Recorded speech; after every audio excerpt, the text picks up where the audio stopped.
Follow me, Migos, and Possible Migos. My name is catchphrase16, and welcome back to another episode of Reading Your Comments. It is Sunday, or maybe Saturday if you're watching this a day early on Patreon. For those who don't know, the Patrons get the option to watch these as well as the reaction videos up to a day early, sometimes more, and your name in the description as well. But regardless what day you're watching this on, let's go ahead and read some comments. I hate how this is happening ever since that electric beard guy started attacking American reactors. Many have been getting bad comments. I read his comment section is really toxic and hateful. I believe it's Eclectic Beard. But I saw the video you're talking about. For those of you who don't know, the Eclectic Beard is another reaction channel. Seems like an alright guy. He's got about 80k. He's doing really well. Good for him. I saw the video you're talking about. Basically, he made a video, and it was very weird. I thought it was very strange, very strangely territorial. I feel like it was one of those where it's something that had been bothering him, and he just wanted to talk about it on camera, even though it was kind of pointless. I've made videos like that before, but it was very. He was just it got the vibe of, the market's so oversaturated and everybody's a damn copycat, and all these damn American reaction channels are taking my views, and it's like. It's very weird, and listen, a lot of you know this, probably a lot of you watching this know this, but how can I put this? If anybody were to complain about that, bear with me, I'm gonna think of a shitty metaphor to describe this. Let's see. Okay, let's say the American Reacts genre is a plane, okay? Stick with me, okay? Let's say it's a plane. If the American Reacts genre was a plane, then I was on boarding group A. I did not start this shit. I sure as hell don't run this shit, and I'm not responsible for this shit. But I was one of the first people on the plane. I've been doing this longer than most people have in this genre.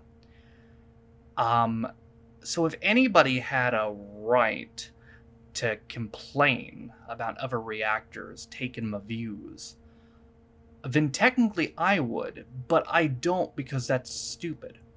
And the thing that worries me about that video he made is it seems like he's setting up an excuse if he falls off, Like, if he comes down to my level, if he comes down to where I am, I used to be where he was, he's at a point where he's doing, on average, in a reaction video in between 10 and 30k. I used to be at a point where if I got less than 10k, it was a bad video. Now I'm at a point where if I get 4k, I'm bouncing off the walls. Probably my most successful video of the month, I've fallen off, but my point is, I've never blamed the other American Reacts channels for my own failures. I've never blamed him. I've never blamed McJibbin. I've never blamed JT Reacts. I've never blamed After Work Reactions. I've never blamed BX Kid. I've never blamed the Postmodern Family. I've talked a lot about the Postmodern Family, but I've never blamed them. And actually, I'm a little bit offended. I helped them one time. They had an in-betweeners video, and I very kindly helped them boost it from 6k to 12k, and they privated it recently, I found out. So, that's what I get for being helpful. I'm just kidding. But the point is, I've never blamed these people for my own failures. And I've had some people defend me, and probably some people watching this have defended me and, said Noah's the OG at this. And I appreciate that on a level, but let's not do that. Because, listen, between you and me, if you're watching this, we both know that what's happened is my fault. I dropped the ball. I had it. The American Reacts, let's say American Reacts is a ball now. It's no longer a plane, it's a ball. I had it, the American Reacts ball, in my hand. And I dropped it. Nobody knocked it out of my hand. I dropped it. I probably should have transitioned quicker from a gaming channel into a full reactions channel, but I didn't. I probably should have done the 6 videos a week schedule a lot quicker, but I didn't. I probably should have done a lot of things quick. I probably should do clickbait titles and shitty clickbait thumbnails where I'm like this, in every thumbnail, but I don't because that's stupid and I hate it. And I won't do that, by the way. But that's my fault.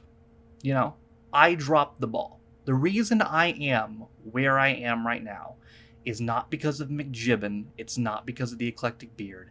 It's not because of after work reactions. It's not because of the Postmodern Family. It's not because of BX Kid. It's because of me. I dropped the ball. It's my fault I'm at where I'm at right now. And don't get me wrong, I don't want to concern everybody in thinking I've given up. If I had given up, I wouldn't be sitting here talking to you right now about this. You know, do I think I can get my views up again? Absolutely. Do I think maybe I can even get the ball back? Yes, and if I ever do get the ball back, I think I'm in a good position because now I'm doing the things that I should have done a fucking year ago. The problem is I don't have the momentum anymore. But if I get the momentum back, then fuck yeah, you know? All I need, basically, honestly, all I need is a second chance at this point. I think I have what it takes to better sustain my momentum and better keep hold of the ball if I get my momentum back. Will I? Maybe. Will I not? Also maybe. But at the end of the day, if I someday have to quit this and go do something more normal and boring, I'm not going to sit back and blame the other reaction channels. You know? Like, and as far as the eclectic beer goes, if you happen to watch this, and you probably won't because only about 500 people watch these videos in total. And by the way, that's actually, that's how it used to be too. Even when my channel was popping, these reading your comments only got to about 500 to 700 views. And there's something weirdly comforting about that because that shows me that usually people who are just really loyal to the channel watch these reading your comments, and that shows me that I've retained most of those people, which is comforting in a weird way. But if the eclectic beard himself were to watch this, listen, you to me, it's not your fault that I fell off. It's not anybody's fault. It's mine. It's not the oversaturation of the market. It's not everybody else. It's my fault. Just like if you fall off, if you come down to my level, if you drop to where I am now, it's not going to be McJibbin's fault.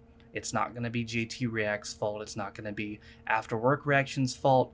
It's not going to be the Postmodern Familia's fault. It's not going to be BX Kid's fault. And it's not going to be my fault. It's going to be your fault. The cat in Swinging a Cat is not a real cat, but a cat of 9 tails, a whip used as punishment on ships where space below deck is limited. Oh, okay, fair enough. Wait, are they getting punished because the space is limited, or are they being punished in an area where space is limited? Probably the second one, because imagine he's like, there be no space down here. Yeah, you probably have it right that In Fear Her feels like a bit of a backup episode. I heard that originally it was meant to be a script written for Stephen Fry, but unfortunately he wasn't able to finish it and submit due to other work commitments. Well, so it literally was a backup episode then. Makes sense. I think Rowan Atkinson would make a great Doctor Who. Maybe. I don't know. I'm not saying he doesn't have the talent to pull it off. He definitely does, but I don't know. To be honest, that feels like something that could either majorly hit or majorly not. I'm from the future. People watching this on Sunday, the world still sucks. Damn, well, maybe next week. Roy Walker was well known for his very corny jokes, still alive today at the age of 81. Also, fun fact about Nick Weir broke his foot during a recording of catchphrase episode he hosted. He fell downstairs at the start of the episode and hosted the rest of the series in crutches. Damn, what a start to your new job. Immediately falls downstairs. Is there footage of him falling down the stairs? I was kind of hoping it'd be the Snake Charmer episode of Catchphrase. Oh, I've seen that. I watched that on stream, and Yeah, he sure did charm that snake. Love the early catchphrase. The voiceover guy was Tim Robbins, who played Den Perry in Phoenix Nights. Really? That's a fun fact there. I never would have guessed that. So the yellow figure that appears sometimes in catchphrases is named Mr. Chips, as in computer chips, since he's animated with CGI. He's pretty much the mascot of the show, even appearing in the reboot with Stephen Moorhan. Is he less terrifying now? Because my god, he looked terrifying. Cat got the cream equals being smug. You know what? That's another new one, honestly. I don't think I've ever heard that one either. Yes, TNA was shown on Challenge of Dixie Carter not understanding it was a game show channel. Hulk Hogan did adverts where he begged up Jim Bowen. Oh my god. Knowing what I know about Dixie Carter, like, that does not surprise me. For anyone who doesn't understand that, Dixie Carter owned a wrestling company called TNA, which at the time was the WWE's biggest competitor in North America. But she was what we call a money mark, meaning she liked wrestling and she had the money to support wrestling, but she didn't actually know anything about it. And yeah, that went about as well as you'd expect. Given that Lister's biggest hope in Red Dwarf is to finally return to Earth and live a normal life again, he's mentioned longing for a job, girlfriend, better mates, etc. in previous episodes. It's extremely strange that when he's presented with the opportunity to do so, in this episode he's only concerned with visiting an Indian takeaway place to place a massive order, then leave so he can return to his shallow, lonely existence in deep space, slightly happier because he can eat curry again. It makes no sense. I realize the whole point of the show is for Lister to be about the last human alive. But once that's removed, the show is finished. But it's such a cop-out in this episode to have Red Dwarf crew treat the biggest opportunity to leave the hellish existence as a mere trip to get some curry. Also, the time drive could only manipulate time, it couldn't manipulate space, as I joked about in the previous episode. I suppose they could combine the time drive with the matter paddle from Meltdown, but they don't even bother to offer an explanation. It's funny and enjoyable for what it is, but the logical inconsistencies are just awful. Well, if I may offer a possible rebuttal, maybe you talked about how in the past Lister had said that he longed for certain things and returned to normal life. Maybe he'd just given up, honestly. Like, maybe at that point he had just given up and just accepted his life for what it is. Dailymotion's gone to shit now that they have an ad block detector. Do they really? Damn, I didn't even know that. Well, they're wising up. You gotta give them credit. Scrap Heap Challenge is something different I'd like to see a reaction to. Two teams have to build something, a go-kart, crane, hovercraft, from stuff in the scrapyard in designated time. And they're judged by challengers. Creighton from Red Dwarf hosts it. That does sound interesting. I think I've heard of it, but not bothered to look into what it's about. So now that I know, that does actually sound pretty interesting. I'll have to see what channel that was on and what the copyright's like. He did well. Peter Kay is notoriously strict with copyright. Few famous faces in the audience, including Don French. That Jim Will Fix It theme is live at the top of the tower DVD. There's a joke that makes reference to it in one of the car share episodes. Also, probably best to point out that two of his DVDs are basically the same show at two different venues. I think it's the one at Bolton Albert Halls and Manchester Arena 2 years apart. That's good to know. And live top of the tower, y'all have to remember that because I'm not leaving that encore in. It's not happening. As far as the beginning of your comment, Peter Kay is notoriously strict with copyright. I don't know who told you that, but they lied to you. Whoever told you that lied to you, because that's not true. He's actually surprisingly not strict. The only thing that's been strict has been car share. Everything else I've been able to get on YouTube, no problem. No, recognizes Take Heart, we have conditioned him. Bro, it legit, like, I only remember how long ago it was that I saw that. Let me see. Because I reacted to it a very long time ago, but let me see. It was Take Heart. It was August of 2019 was when I saw that. Yeah, but it's just like, I guess that was ingrained in my brain and I didn't even know, because as soon as I heard that, I knew what it was. Heyo Chief, since you did a reaction to The Adventures of Sherlock Holmes, if you'd be interested in reacting to another classic detective show, I'd recommend Agatha Christie's Poirot, starring David Schuchet, or Kojak, starring the great Telly Savalas. I probably butchered the pronouncing of all that, but I will look into it. I just wondered if you ever thought about reacting to Dragon's Den's our UK version of Shark Tank. I did think about it, but from what I hear, it's like the same show, like almost like the exact same show. So I don't know. I was obsessed with Funhouse as a kid. Between this, Get Your Own Back, and Finders Keepers, those were the trinity of early evening entertainment for me at the age of 10. You know what's funny? I did Finders Keepers. A lot of you might not remember that, because you had to have been on the channel for a while to have seen that when it came out. I did Finders Keepers, actually, the same month I did Take Heart, in August 2019. How about that? Imagine picking meatballs out of some pasta sauce while identical twin cheerleaders yell at you. Sounds like an amazing dream. Yeah, it's fair enough, honestly. Hey man, why don't you grow your hair the same as Pat Sharp? That might take me a bit. I'm getting there, but that might take me a little bit. The guy visiting the house in that number was the council worker in Fear Her. Funny how the 2 monthly shows synced up. Probably just a coincidence, right? You know, I thought I had recognized that guy from something, and turns out that's what it was. It was a coincidence, though, because I had actually recorded that Outnumbered episode earlier in the month. So by pure coincidence, this episode of Outnumbered and the episode of Car Share that went up on Patreon, they both have the topic of superstitions and conspiracies. And oh, what is the date in a couple weeks? Friday the 13th. It's a conspiracy, I tell you. It's actually there Friday the 13th next month. Is there really? Yeah, there is. Huh, how about that? But, you know, honestly, I'm glad I mentioned the conspiracy thing, because I was able to weed a bunch of really dumb fucking people out of my comment section, and I'm grateful for that. Alright, y'all, that's gonna do it for another episode of Reading Your Comments. The comments in this video were pulled from the following videos. Reading Your Comments 172, American Reacts to Catchphrase, Red Dwarf 13, Peter K. The Tour of a Didn't Tour, Funhouse, Outnumbered 18, and Peter K's Car Share 4 and 5. If you want a chance to get your comment read in next week's episode of Reading Your Comments, and the videos to comment on are as follows.